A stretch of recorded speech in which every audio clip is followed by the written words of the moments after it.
This channel does not promote any violent, harmful, or illegal activities. All content provided by this channel is meant for an educational purpose only.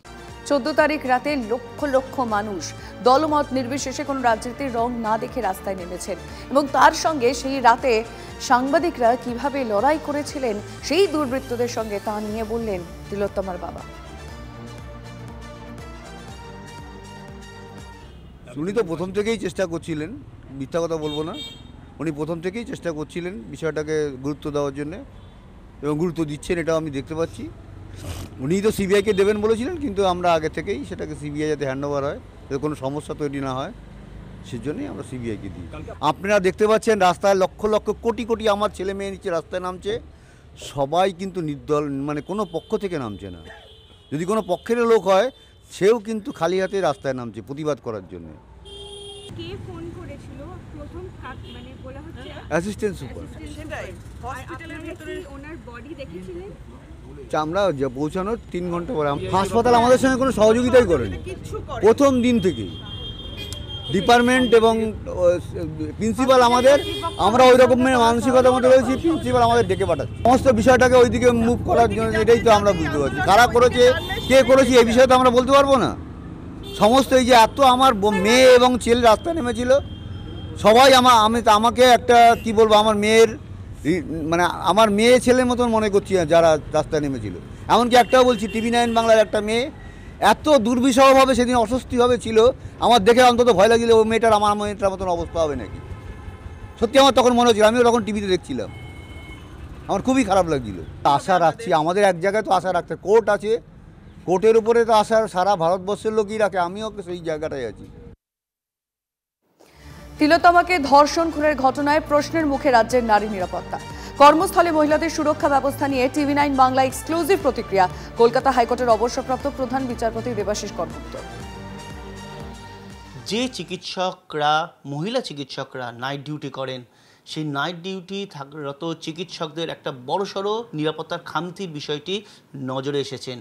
একজন অবসরপ্রাপ্ত প্রধান বিচারপতি হিসাবে রাজ্য প্রশাসনকে আপনার পরামর্শ কী থাকবে এই নিরাপত্তাকে আরও আঁটুসাঁটু করার ব্যাপারে? যারা প্রশাসনে আছেন তারা দক্ষ অভিজ্ঞ প্রশাসক, তাদের উপদেশ দেওয়ার আমার কিছু নেই। আই হোপ অ্যান্ড ট্রাস্ট যে ভবিষ্যতে তারা এর থেকে শিক্ষা নিয়ে যে কর্মস্থলে সুরক্ষা সুপ্রিম কোর্টের গাইডলাইন মাথায় রেখে যে খামতি আছে এগুলোকে নিশ্চয়ই নিশ্চিত করবেন। তিলোত্তমা ধর্ষণ খুনের ঘটনায় চাঞ্চল্যকর দাবি জাতীয় মহিলা কমিশনের। সংস্কারের ফলে নষ্ট হতে পারে তথ্য প্রমাণ, আশঙ্কা জাতীয় মহিলা কমিশনের। অবিলম্বে ঘটনাস্থল সিল করুক পুলিশ, দাবি মহিলা কমিশনের। ঘটনার সময় সেখানে ছিলেন না কোনো নিরাপত্তারক্ষী, উল্লেখ রিপোর্টে। কমিশনের রিপোর্টে চাঞ্চল্যকর দাবি, রাতের শিফটে অন কল ইন্টার্ন, ডাক্তার এবং নার্সদের জন্য ছিল না পর্যাপ্ত সুরক্ষা ব্যবস্থা। হাসপাতালের মহিলা চিকিৎসকদের জন্য সেই কোনো রকম কোনো ন্যূনতম সুযোগ সুবিধাও নেই আলো, নেই নিরাপত্তা। রিপোর্ট জাতীয় মহিলা কমিশনের। সূত্রের খবর, জাতীয় মহিলা কমিশনের আরজিকর সংক্রান্ত তদন্ত রিপোর্ট জমা পড়তে পারে কেন্দ্রীয় স্বরাষ্ট্র মন্ত্রকের কাছেও।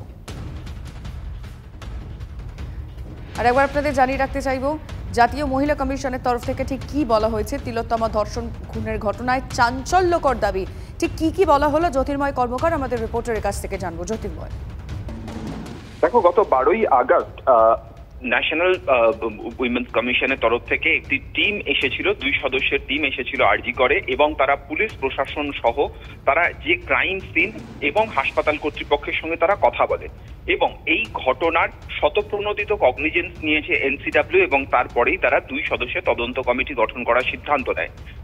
আরজিকর হাসপাতাল ঘোরার পর এবং পুলিশ প্রশাসনের সঙ্গে কথা বলার পর গতকাল একটি তদন্ত রিপোর্ট পেশ করেছে এনসিডব্লিউ এবং যেখানে চাঞ্চল্যকর দাবি তৈরি করা হয়েছে।